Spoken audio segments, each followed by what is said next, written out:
Miris, seorang petani perempuan lanjut usia terpaksa mengambil alih untuk merawat 3 anak yatim piatu cucunya sendiri sejak kedua orang tua bocah ini meninggal dunia. Kisah haru ini datang dari nenek Ana Nasution 72 tahun yang tinggal bersama dengan ketiga cucunya di rumah kecil yang tampak sederhana di Lorong Berut, Kelurahan Longat, Kecamatan Penyambungan Barat, Kabupaten Manado Natal. Nenek Ana menceritakan kedua orang tua sang cucu telah tiada, membuat nenek perempuan ini harus membanting tulang demi menghidupi ketiga cucunya yang masih kecil.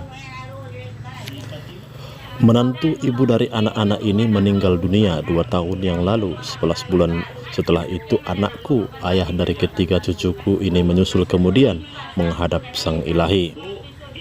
Bertani hanya itu yang bisa aku lakukan, membesarkan ketiga cucu dengan seorang diri, ujar nenek Ana.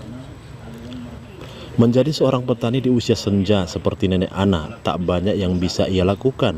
Miris, pendapatannya yang kecil membuat dirinya tidak mampu memenuhi kebutuhan makan serta kebutuhan perlengkapan sekolah ketiga cucunya. Bertani seusia saya, berapalah hasil yang bisa didapat? Makan dengan garam serta lauk ikan asin kecil, cuma itu yang bisa aku dapatkan. Pensil dan buku serta keperluan sekolah lainnya tak bisa aku penuhi seutuhnya. Nenek Ana menanggung beban tanggung jawab yang harus ia pundak untuk merawat ketiga cucunya yang masih kecil. Ia harus melakukan ini lantaran ketiga cucunya kini telah menjadi yatim piatu sejak setahun yang lalu. Berbekal tani dan hanya bisa memberikan keperluan seadanya, saya dengan tulus ikhlas merawat ketiga cucu dari anak laki-laki saya. Sang kakak Nasrullah Sution sudah lulus SD tahun ini, Fatimah Sari kelas 3 SD, Muhammad Rashid kelas 1 SD. Saya tinggal serumah dengan mereka sejak menantu ibu dari ketiga anak ini meninggal dunia 2 tahun yang lalu. Selang 11 bulan, anak saya, ayah dari anak ini menyusul kemudian menghadap Sang Ilahi. Bocah perempuan anak yatim piatu kelas 3 SD ini ketika ditanya apa ada keperluan sekolah yang kurang dan berapa jajan yang diberikan sang nenek setiap berangkat sekolah, tangisnya pun pecah menjawab pertanyaan awak media.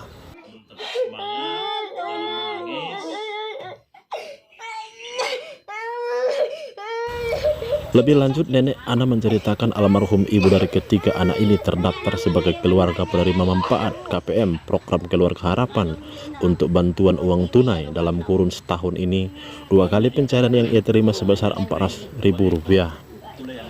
Bantuan uang tunai PKH dalam kurun setahun yang sudah kami terima 2 tahap pencairan ini sebesar Rp400, ujarnya. Sementara bantuan pangan non-tunai BPNT yang belakangan dicairkan di kantor pos Penyambungan hingga hari ini belum sampai ke tangan mereka. Bantuan pangan non-tunai BPNT berbentuk sembako terakhir kami diarahkan untuk menjemput bantuan tersebut ke kantor pos Penyambungan. Cucuku sebagai pewaris utama yang terdaftar di kartu keluarga berangkat menjemputnya ke sana. Seharian menunggu di kantor pos, dapat kabar dari sana katanya bantuan sudah dialihkan ke kecamatan. Sementara ditanya di kecamatan tidak ada bantuan sembako tersebut, entah kemana rimbanya. Artinya hingga kini bantuan sembako itu belum ada kami terima sampai saat ini tutupnya. Kini sang kakek beserta ketiga cucunya yang mengemaskan ini harus rela bertahan hidup dengan makan seadanya di rumah kecil sederhana berukuran 3 kali 5 meter berdindingkan kayu berlantai semen. Rumah kecil warisan almarhum orang tua mereka menjadi satu-satunya saksi bisu suka dan duka perjalanan hidup yang dilalui sang nenek dengan ketiga anak yatim piatu cucunya tercinta.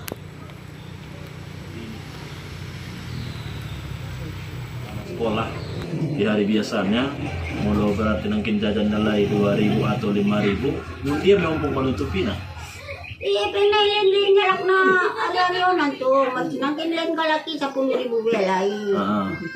Simpan may 5.000. Jajan nala 5.000. Ay, pimarakal wala na po. Jadi olong lero niyan pong jamu dek. Tira sih, kunjung dek kakak juara. Hah? Kulang gang na po, ulang bodo ito. Marami pintar na naman ngulon. Si Fatimah. dia merasa sedih ketika ditanya terkait berapa uang jajan dikasih opungnya setiap hari sekolah. Memang dia tidak bisa menjabarkan berapa yang memang dikasih oleh opungnya, karena juga kita juga memang memahami kondisi opungnya sudah renta tua seperti ini, akan mungkin bisa menutupi semua kebutuhan anak yatim ini.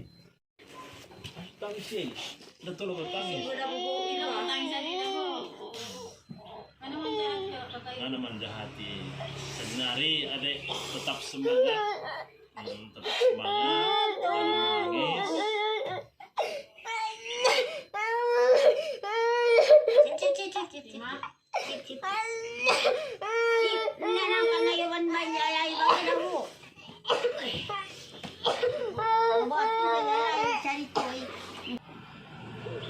Jadi bau nama kakak. Yang ke anak teh. Naminik na lang mo anak ko sa day may Oh, nasa dahil may alaklay. nga nagit kawalay daw mo Enggak. din bisuk-bisuk na siya alay yung suso niya lang.